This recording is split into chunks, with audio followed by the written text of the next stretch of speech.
Okay, so kuongeza bidhaa kwenye application ni rahisi sana. Hii ndo akaunti yako kwa mara ya kwanza ukishatengeneza. Cha kufanya ni kwenda hapa kwenye stock, lakini ngoja tufanye tu iwe katika lugha ya Kiswahili. Unaenda hapa kwenye bidhaa, unabonyeza bidhaa and then unakuja hapa kwenye manage bidhaa. Tayari tuna bidhaa 3 kwenye application. Tunaenda kwenye manage bidhaa, manage product. Baada hapo unaweza ukaimport bidhaa kwa wingi au kwa kujumlisha hapa kuimport moja moja. Kwa hiyo utabonyeza hapa plus and then tutaandika jina la bidhaa. Kwa mfano hapa tunaandika maybe Patek. Okay, and then SKU sio lazima, lakini unaweza kaandika. Mtu anayetumia SKU maana yake kidogo anazielewa. Kwa hiyo SKU sio lazima.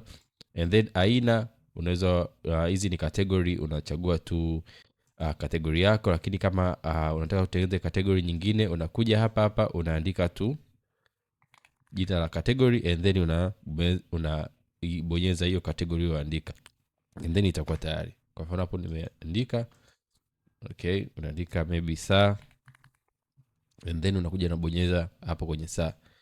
Kwa hiyo category ya saa itakuwa tayari and then tarehe ya kuisha muda wake ni expire date. Yes, utaandika kama una expire date. Gharama maana yake ni muda, ni gharama ya kununulia bidhaa yako. Maybe unanunua hii product, maybe ni saa tuseme 10,000 let's say, and then bei ya kuuzia maybe unauza 25,000. Sawa. And kipande hiki ni kipimo cha bidhaa. Unaweza kaacha tu hivyo lakini inategemea na bidhaa gani. Kwa maybe kwa hii bidhaa ni pieces, kwa utaacha pieces. Stock ya mwanzo, hii stock ambayo unaanza nayo bidhaa. Kwa hiyo hii ni uko nazo ngapi dukani kwako. Kwa hiyo maybe mimi hapa nina pisi 10. Okay, basi kiwango cha tahadhari ni ni idadi ambayo ikifika system ikwambia kwamba bidhaa yako inapungua. Kwa hiyo utaandika maybe 2 hapo.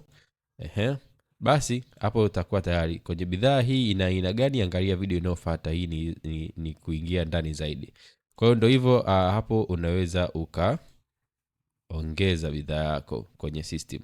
Na bidhaa yako ya Philippe Patek ambayo ni hii saa itakuwa tayari. Kwa hiyo unaweza kwenda kwenye homepage hapa, home screen, ukaenda kwenye bidhaa, utaona Patek ipo tayari kwenye bidhaa na unaweza ukairekodi kama mauzo. Okay, na utaona hii hapa tayari unaweza ukairekodi. Kwa hiyo ndio hivyo, kurekodi, kuongeza bidhaa kwenye system ni rahisi sana. Unakuja kwenye bidhaa hapa, unakuja kwenye manage products, unajumlisha, unaingiza taarifa za bidhaa, unaongeza. Basi step inayofuata ni namna gani ya kuongeza bidhaa za aina moja. Maybe hii saa ina nyekundu, ina nyeusi, ina black. Okay, so angalia video inayofuata.